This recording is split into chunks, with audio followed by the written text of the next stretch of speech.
విశ్వాసం క్రైస్తవ జీవితంలో విరివిగా వినబడే సులభమైన పదమే అయినా దీన్ని పాటించడం అంత సులభమేమీ కాదు.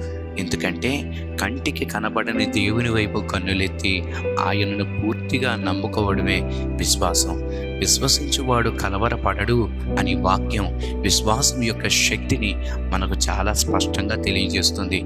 కాకపోతే మనమే విశ్వసించలేక చాలా నిరాశలు ఎదుర్కొంటున్నాం. కాబట్టి ఈరోజు దేవుని యొద్ద నుండి విశ్వాసం అనే ఈ గొప్ప వరాన్ని మనం పొందుకొనడానికి ప్రార్థన చేద్దాం. వీలైతే మీరు కూడా కళ్ళు మూసుకోండి. మా ప్రభువా, ఈరోజు ఈ సన్నిధిలో విశ్వాసం కొరకు ప్రార్థిస్తున్నాం. విశ్వాసం అనే ఈ గొప్ప వరాన్ని మా హృదయమంతా మీరు నింపండి.